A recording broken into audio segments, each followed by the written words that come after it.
You know, for a lot of people, when they hear the name Michael Bay, this is what they think of.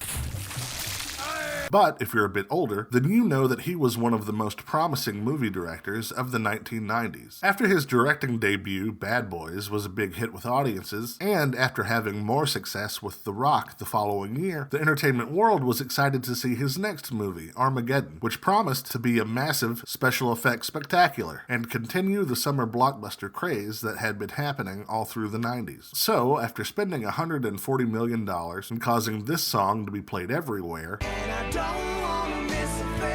did he deliver on those hopes and dreams? Or was there a reason that Roger Ebert said this about the movie? I wanted to escape from this movie. That's what we're going to talk about today. Do you like movies where they scream all the time? Well, then I've got a movie made just for you. Sit back and grab some animal crackers, kids, as we take a spoiler-heavy look at Armageddon. Let's go, go, go, go! So, Armageddon starts like any great movie, with a history lesson about what killed the dinosaurs. The Ice Age! It turns out there was a large meteor that struck the planet and caused a massive explosion, which killed everything on Earth. Or, that's what they want you to believe anyway. It's a conspiracy. A few years later, we see some astronauts repairing a satellite, and everything seems to be going as planned. Nothing exciting is happening at all until... Oh my God! A meteor shower comes out of nowhere, killing the crew and putting more holes in the satellite than a Rian Johnson script. It feels so good. Cut to New York City. With the country scared and NASA confused, the President of the United States demands answers. And, after an alarming conference call with NASA, he learns that something big is headed towards the planet. How big are we talking?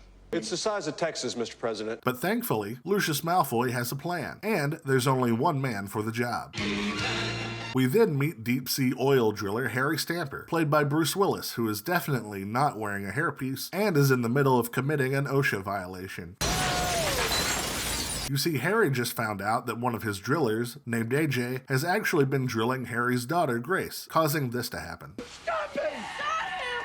A few moments later, the military shows up and takes Harry and Grace to NASA, where they tell them what's happening and that they need Harry's help in training astronauts how to drill. But Harry informs them that it would be too hard to explain all the ins and outs of drilling in such a short amount of time. So naturally, Harry says he can do it himself. And it's here that we meet the rest of the team. There's Chick, Rockhound, Oscar, Bear, Freddy, Max, and AJ. And after some convincing, they all agree to help save the world. However, before they can start, the team has to go through the same training that astronauts do, like stripping, scuba diving, and walking in slow motion. And at this point, you may be asking yourself, how could it be easier to teach drillers how to be astronauts instead of teaching astronauts how to drill? Well, I'm glad you asked. And for this part of the review, I would like to turn it over to Mr. Ben Affleck. I asked Michael why it was easier to train oil drillers to become astronauts than it was to train astronauts to become oil drillers, and he told me to shut the fuck up.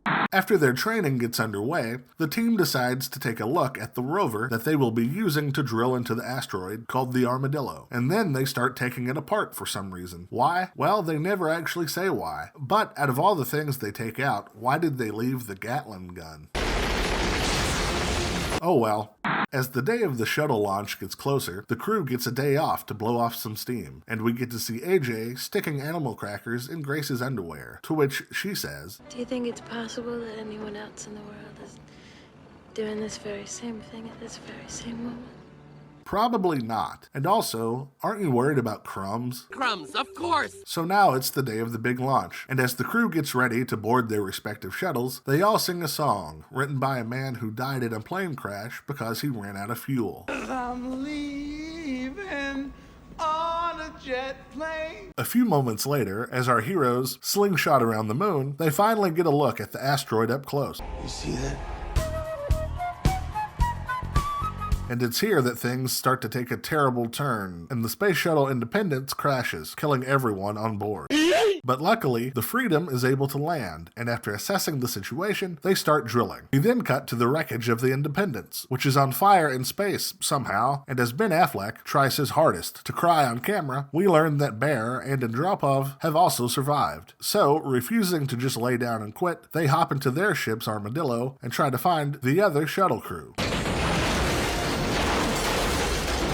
Back with the Freedom crew, things are not looking good, which causes the president to decide to remotely detonate the bomb. And naturally, Harry gets upset about this, and after a moving speech about drilling depth or something, Harry convinces Sharp to stop the bomb. Bomb, bomb, bomb, bomb, bomb, bomb, bomb, bomb, bomb, bomb, bomb, bomb, bomb. We then cut back to AJ's crew, who have hit a snag on their trip. You see, there's a large canyon in their way. Then out of nowhere, Andropov explains why he's been appointed as the new head of Lucasfilm. I never saw Star Wars. The three of them then decide that the best way to get across the canyon is to jump over it. Have you ever heard of Evel Knievel?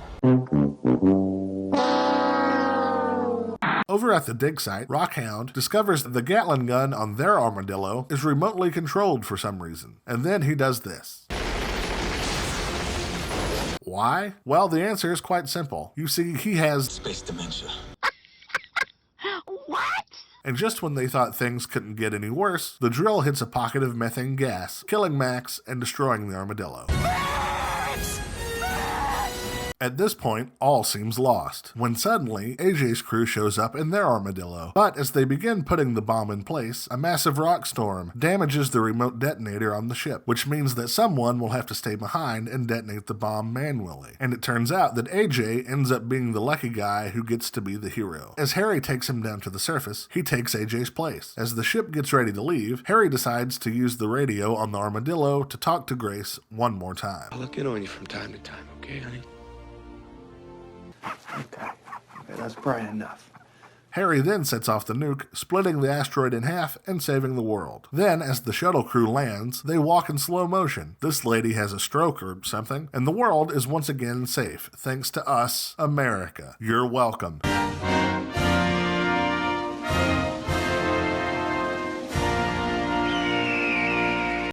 Right off the bat, let me just say that I acknowledge the fact that this movie made a buttload of money. Not that money and quality go hand in hand necessarily. After all, Transformers 2 also made a bunch of money, and we all know how that turned out. And directly below.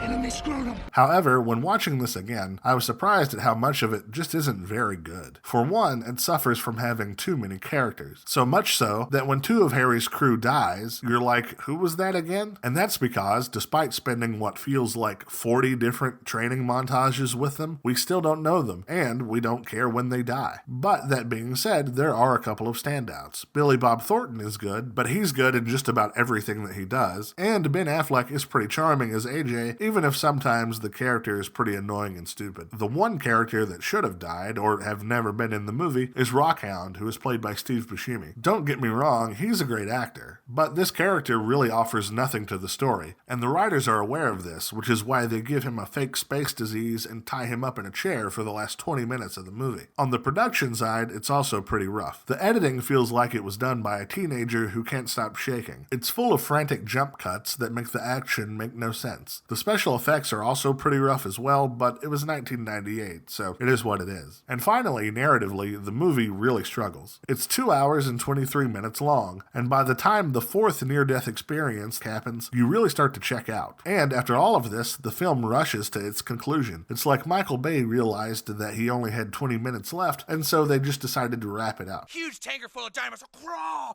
Craw! Those aren't ideas. Those are special effects. I don't understand the difference. So, at the end of the day, would I recommend the movie? Well, no, but yes. I mean, it's not very good. But if you are of a certain age, this movie was probably a big deal for you at the time. For me personally, it was the first PG-13 movie that I got to see in the theater on my own. So, while I can't say it stands the test of time, it might be fun to relive that moment in your life. Or maybe you can introduce it to someone who hasn't seen it before, and show them how crazy movies were in the late 90s. Either way, it's on Hulu and just about every other streaming provider. If you do care to check it out, that's where you can find it. Well, that's it for this one, folks. Have you seen Armageddon? What did you think about it? Leave a comment below and let me know. As always, thanks so much for being here, and I'll see you next time.